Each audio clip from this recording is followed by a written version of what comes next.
All right, you've probably noticed that we've been continuing to refer to the logo on our new website and just pointing to this old generic spectral logo. And you've probably been wondering, when are we going to get a real logo in there? And so I thought in this tutorial we should address that issue and at the same time maybe demonstrate how easy it is to make a logo in Photoshop, just in case you're trying this out for the first time and you don't happen to have a logo to pop in here. If you do have a logo, if you're creating this for your business and you already have a logo, then this will be a very short tutorial for you. You could probably just skip to the end of this tutorial and watch how we then install it into our theme, our template, and perhaps you've already caught on to how to do that already. So you might even want to skip this whole tutorial. But if you are new to the whole idea of building websites and new to logos, I thought it might be helpful to show you how easy it is you can make a logo in Photoshop. You know, logos these days can be quite expensive. If you get a graphic artist to make you a logo kit for your business, it can easily run $1,000. And I would say that if you are going to start a real corporation, that you really need to make that investment. Get a professional designer to come up with something for you. But it is probably just more a practice site for you, just kind of getting your feet wet, and you surely don't want to spend $1,000 for your logo for your website. So let's show you how to do that. And if you don't have Photoshop yet, it really is a tool that you should consider, especially these days. It doesn't cost a lot to get in. Photoshop or Adobe has an offer right now where you can get Photoshop and Lightroom together for just $9.99 a month. You no longer have to put up the $600 for Photoshop, or what was it, about $1,700 for the Creative Suite. It's all now on a subscription basis coming down off the cloud, but you actually install the software on your computer. It's not like you have to be connected to the internet in order to use it. But it is more a subscription basis rather than the old model of buying the whole package and having to renew that package once a year. And so this is a delightful time, really, to get invested into Photoshop. It really only costs $10 to start.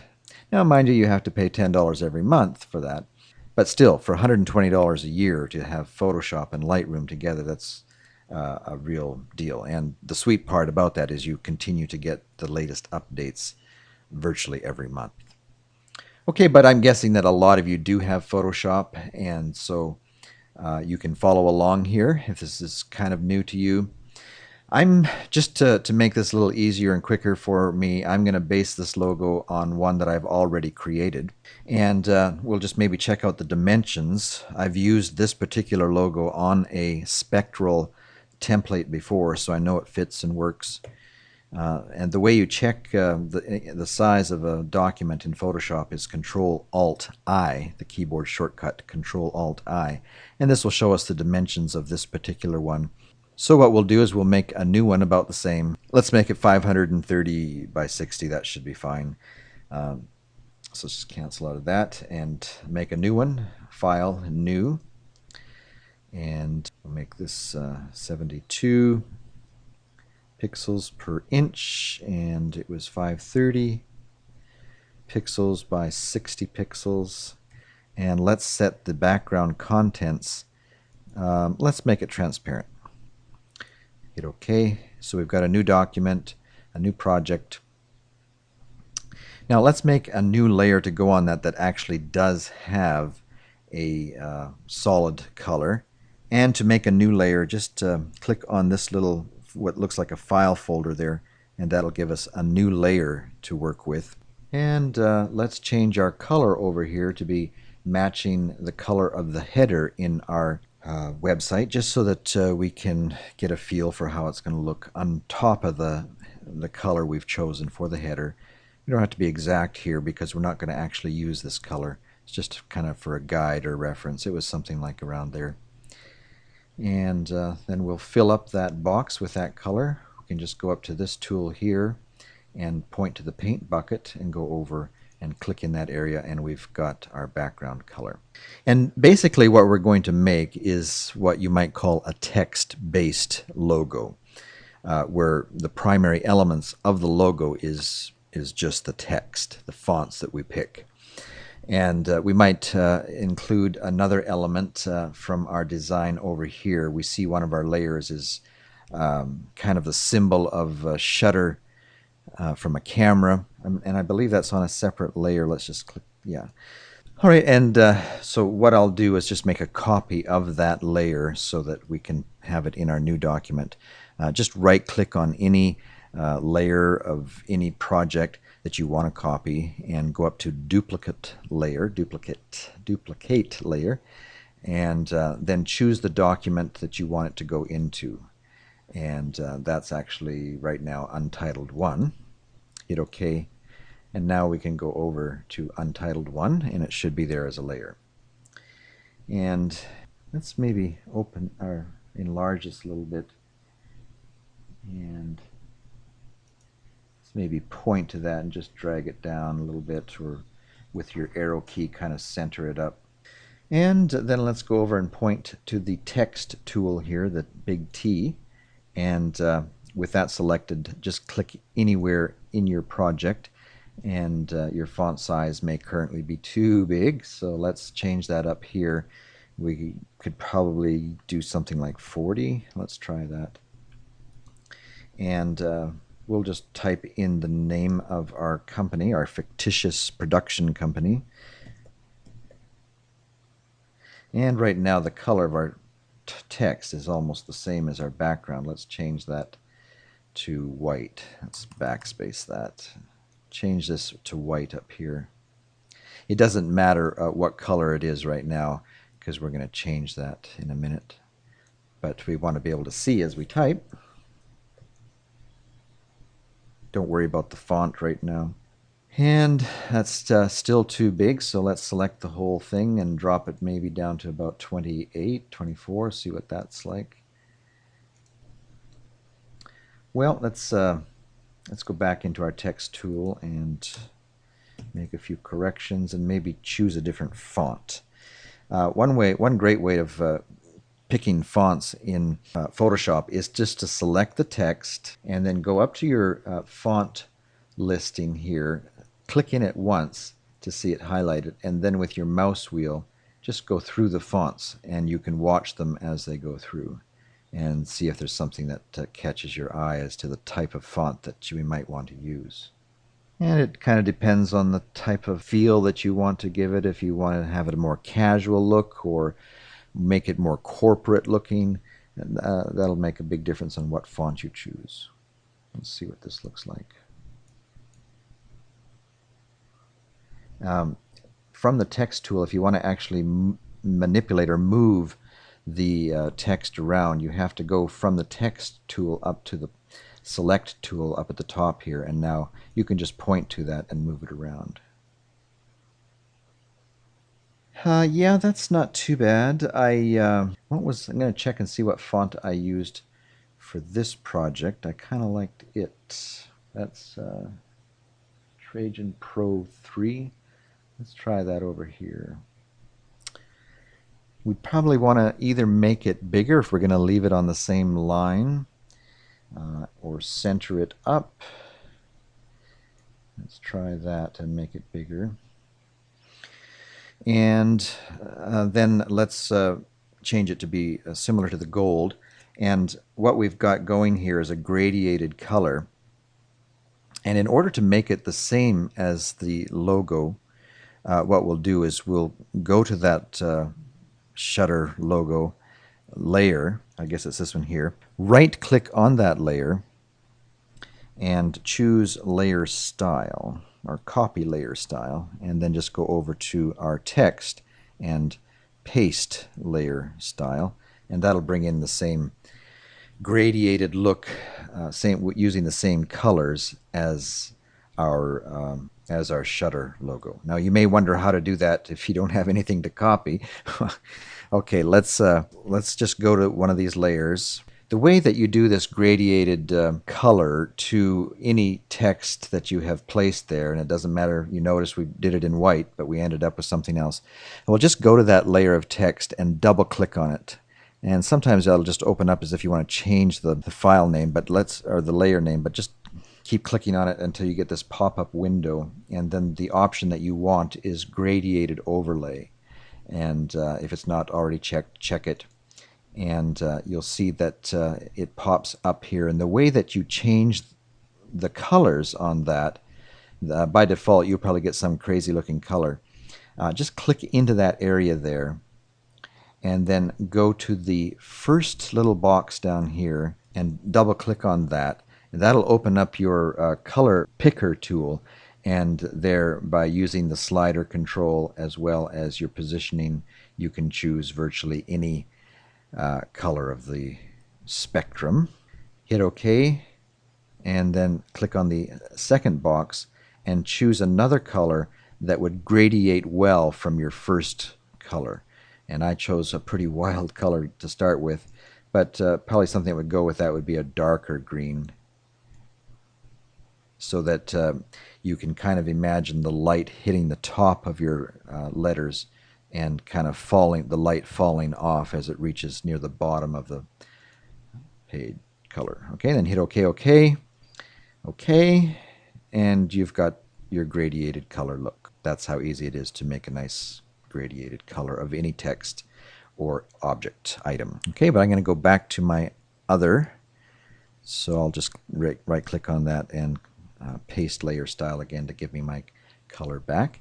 Now, before we'll actually save this, we'll shut off the blue background so that we just have the transparent background.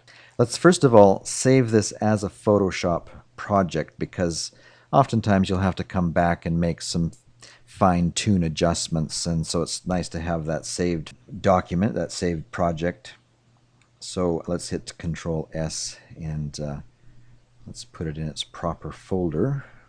I think I have to make one for this project, and usually I'll make a new folder inside that and call it something like, and so we'll call this, and now we'll save a version of this that will work well with our template.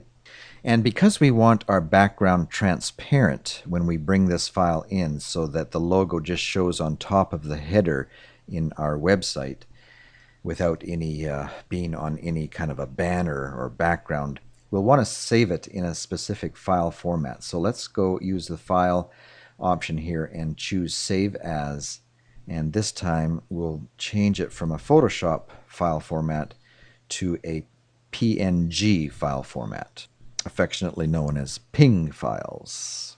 And save that, hit OK, and now we're ready to pop it into our Joomla.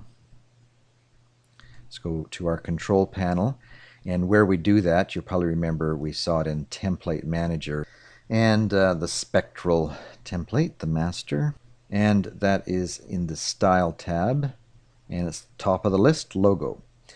And right now, by default, the template comes with the spectral logo there. You've seen it many times now.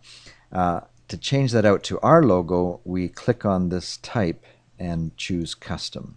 And that brings down a little pop-up box here that allows us to actually upload the file that we just created in Photoshop using our Media Manager, much in the same way that we uploaded these other images, the image of the choir and the fishing boats. So just hit Select and scroll down and go to Browse. This takes us to our hard drives, and we'll select the PNG file, or just double click on it and then start Upload. Select it, point to it once, and then hit the Insert, and we see it's come in here. And so let's save this, maybe do a save or a clear cache as well, and check it out, see what it looks like. Well, it certainly doesn't look the best over that light blue background. Very shortly we're going to be showing you how to do this other customization that I was telling you about. So let's go back and actually change our background color for the header to be this more darker blue, so we can get a sense for the way that logo will really look. And that looks much better. However, it might be just a little bit long for our site in width, and I guess it's personal preference. One of the problems that you can run into when you have a logo that's this long is that it's going to start competing for space with your menu items. However, I was able to work that out in the other site that I was working on. We were able to work it out so that the menu items come underneath the logo area so that we could accommodate more in menu items and not have it interfere with the logo, and it still looks okay. So it's a matter of personal taste. If we wanted to redesign that, it's fairly easy to do.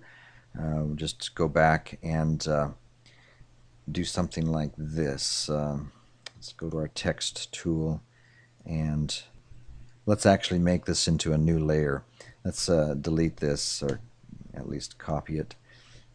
Let's position our vivid media at the top area here, and let's make a new layer. Go back to our text tool, click anywhere inside the document, and then I can just paste the productions. Again, if you want to be able to see what you're doing a little better, we could turn our blue background on just for the purposes of design. And we might try changing the size of the productions part just to be a little bit smaller. Let's try going to 24 so that it's not as prominent as the other. If you have the select tool chosen, then with your arrow key you can nudge things around up and down, sideways. And then let's give that the same, should still be paste layer style, should still be there. And that's not too bad. And now we can crop or trim off the end of this with a tool over here, the crop tool. Just click on it once, and then we can bring this right over. Hit enter to accept that. Take the blue off. I noticed that our logo was quite a ways in. Let's see if we can't move this over a little bit by trimming some of the space in Photoshop. Let's click on our trim tool again, and let's bring this right over. Hit Control S to save the Photoshop file, and then Control Shift S to bring up the Save As tool, and find the JPEG. No, we don't want JPEG, sorry. Habits die hard. We want the PNG. Let's just make this logo 2 in case we ever want to go back and use the other. And now all we need to do is go back to our template manager, hit the select button, and upload that the way we did the other one. And insert that and save. Okay, so that's not too bad. If this was a real client, we might spend a little bit more time working on that logo. But for this fictitious website that we're building for this tutorial series, I'm happy with that. So there you have it, a nice new logo for the website made in Photoshop in just a few minutes. And if you would like to spruce up your text logo a little bit with some type of a symbol here, but you're not sure quite how to do that, and if like me you're not really a graphic artist to create those kinds of things, I really forget where I picked that up. I can't remember now. But there are lots of sources on the internet where you can purchase vector art. For example, one of my favorite websites, Pond5, now lists vector art as one of their items that they sell. So go to Pond5, go down to, where is it here, illustrations, and type in logo. And you'll get a nice listing there of different types of symbols that you could pick. So take a look here. You might find something that catches your eye. Load more results. You know, something maybe like this, depending on the theme, what you're looking for. There's all sorts of stuff here, and they're very inexpensive, $10 or so for the vector art. And then you bring that into Photoshop and you know, include it in your design. And if you don't find what you're looking for at Pond5, just go into Google and type in vector art for logos, There's probably hundreds of sites like this where you can browse through and find some type of a graphic symbol that might give you the look and feel of the website that you're building. And so that does it for our tutorial on creating a logo in Photoshop.